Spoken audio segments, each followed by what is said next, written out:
નમસ્કાર મિત્રો, અમારા વિડીયોમાં આપનું હાર્દિક સ્વાગત છે। જો અમારી વાત પસંદ આવે તો અમારી ચેનલ લાઇક, શેર અને સબસ્ક્રાઈબ કરજો। મિત્રો, આજે આપણે વાત કરીશું સેવ ટામેટાનું શાક। મિત્રો, મેં ઘણી વાર્તાઓ લખી છે, તેમાંથી મારા દિલને સ્પર્શી ગયેલ વાર્તામાંથી એક વાર્તા અહીં ફરી મૂકતા આનંદ થાય છે।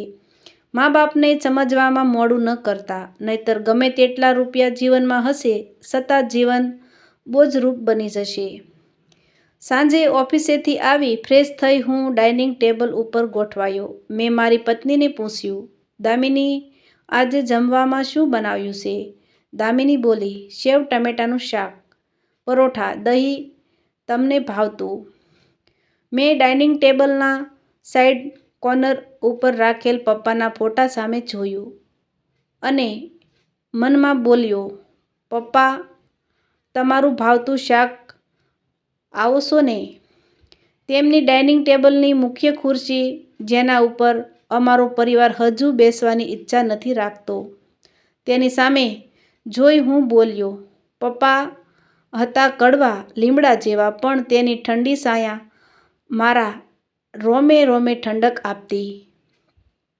તેમની હાજરીમાં કોઈ અજાણી વ્યક્તિ અથવા મંથરા કે સુકુની જેવા વ્યક્તિત્વ ધરાવનારનો ઘરની અંદર પ્રવેશ થતા જ નહીં, અને થાય તો પણ પપ્પા જાગૃત થઈ જતા। તેમનું વાણી, વર્તન અને વ્યવહાર અચાનક બદલાઈ જતા। આવનાર વ્યક્તિની હિંમત નથી કે તે 5 મિનિટ પણ વધારે બેસી શકે। ઘરમાં શાંતિ જોઈતી હોય તો આવી એકાદ વડીલ વ્યક્તિ ઘરમાં હોવી જોઈએ, જે તમને વઢી નાખશે પણ બહારની વ્યક્તિને તમારા માટે એક શબ્દ બોલવાની પણ અનુમતિ નહીં આપે। આ તો સાચો પ્રેમ છે। આજે તેમની વિદાય પછી મેં પણ મારા સ્વભાવમાં થોડો ફેરફાર કર્યો। જરૂર જણાય ત્યાં સ્પષ્ટ થઈ જવું, નહીતર તેના પરિણામ ભોગવવા તૈયાર રહેવું, તેવું પપ્પા કહેતા। જે વ્યક્તિ ઘરડા વ્યક્તિને સંભાળવાની અને નાના છોકરાને રમાડવાની કળા શીખી લેશે, તે દુનિયાની કોઈ પણ મુશ્કેલીનો સામનો સહેલાઈથી કરી શકે છે। તેનું કારણ છે, જેમ જેમ વ્યક્તિ વૃદ્ધ કે ઘરડી થતી જાય, તેમ તેમ તેનામાં બાળક જેવી જીદ આવતી જાય। સતત તેઓ અસલામતી, એકલતાનો અનુભવ કરતા હોય છે।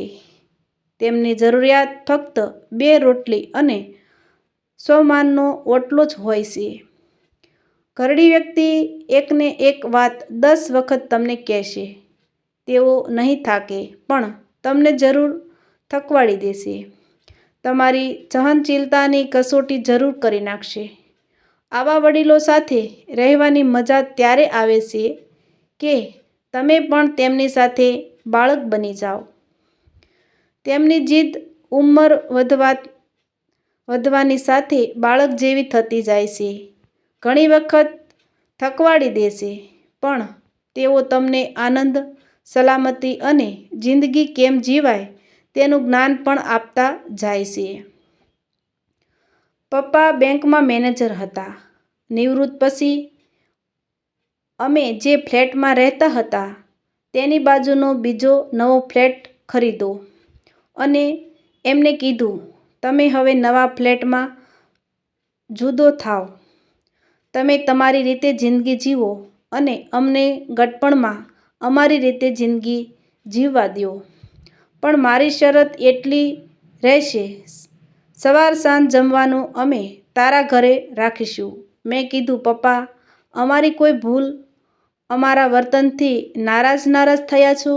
ના બેટા, આખી જિંદગી ઘડિયાળના કાંટે હું અને તારી માં દોડ્યા છીએ, થોડી શાંતિ હવે જોઈએ છે।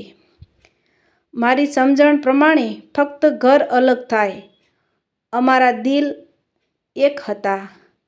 આજે જ્યારે શાકના વધતા જતા ભાવ વિશે હું દામિની સાથે ચર્ચા કરતો હોઉં, ત્યારે હું હસી પડું છું। પપ્પા સવાર સાંજનું શાક કર્યું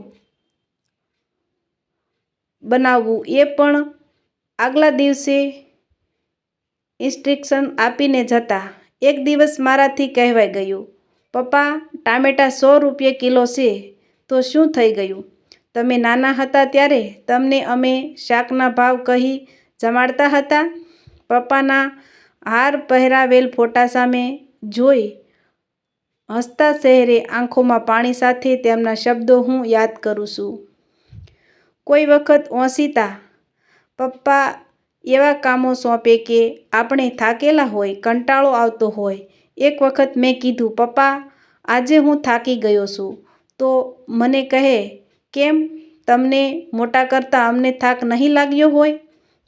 પપ્પાને સમજવા બહુ અઘરા હતા. એક દિવસ એવું થયું, રોજના નિયમ મુજબ પપ્પા મમ્મી રાત્રે જમવા આવ્યા. પપ્પા મમ્મી ગરમ ગરમ જમી લે પછી હું, મારી પત્ની અને મારો પુત્ર દીપેન જમવા બેસીએ. તેઓ જમતા હતા. એ દરમિયાન કોઈનો ફોન આવ્યો. મારી પત્ની તેમની સાથે ફોન ઉપર વાત કરી રહી હતી. એ સમયે મારા મમ્મી ઊભા થઈ રસોડામાં પપ્પાને વધારાનું શાક આપવા માટે શાકનું વાસણ લેવા ગઈ. તેમાં શાકનું પ્રમાણ જોઈ મમ્મી કશું બોલ્યા વગર બહાર આવી ગઈ. મમ્મી વાસ્તવિકતા સમજી ગઈ હતી. અમારા જમ્યા પછી આ 3 વ્યક્તિ શું કરતા હશે? તેને શાકના ભાવ જાણતી હતી. બીજે દિવસે પપ્પા જમવા આવ્યા. જમ્યા પછી કહે, બેટા, થોડું કામ છે, મારી સાથે બહાર આવીશ? મને થયું, વળી પાછું શું પપ્પાને કામ પડ્યું હશે? હું થાકેલો તો હતો, પણ પપ્પાને ના પાડવાની હિંમત ન હતી. હું પપ્પા સાથે બહાર ગયો. પપ્પા મને તેઓ રહેતા હતા એ જૂના ફ્લેટ ઉપર લઈ ગયા.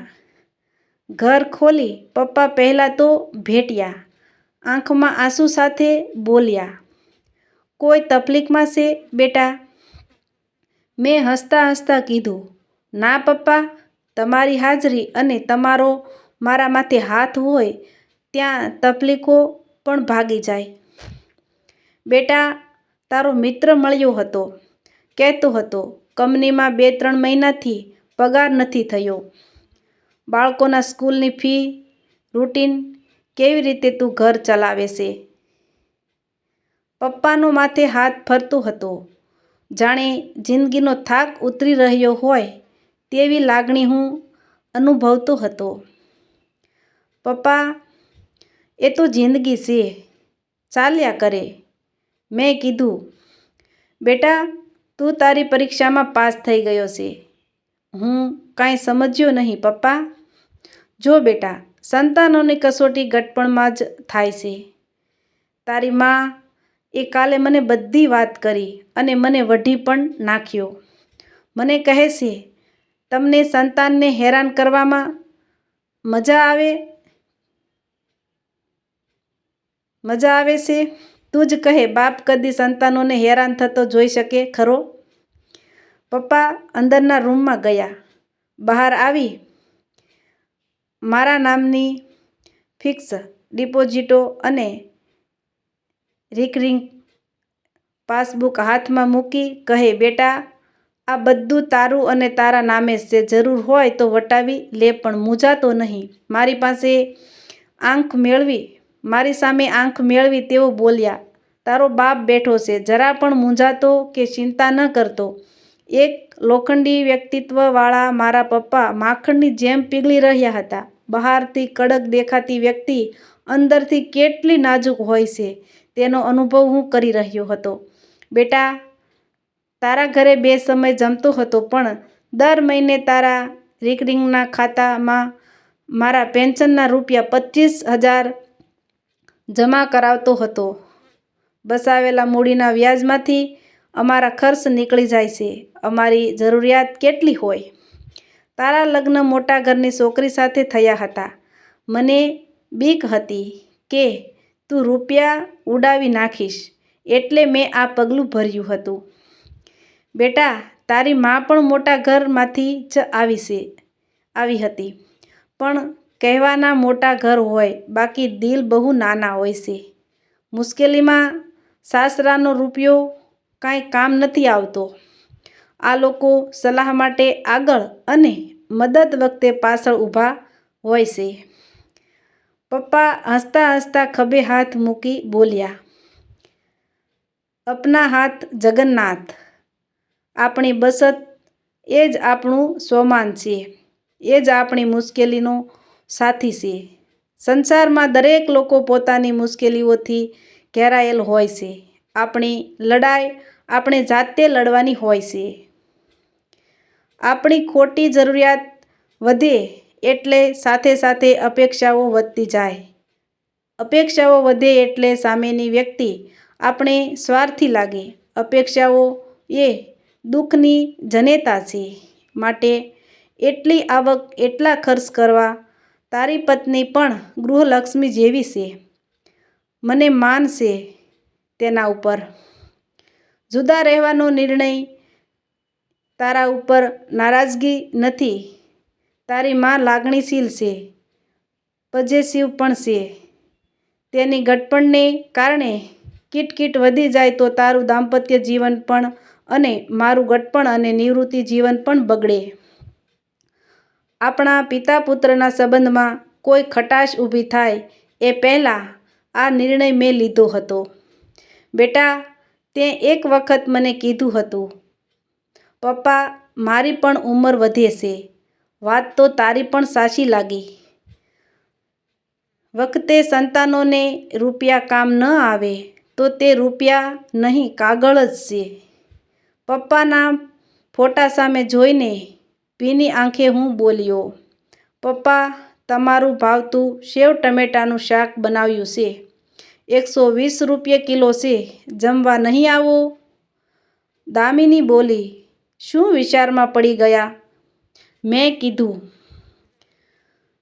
बुरे वक्त में कंधे पर रखा गया हाथ कामयाबी पर बजने वाली तालियों से ज़्यादा कीमती होते हैं.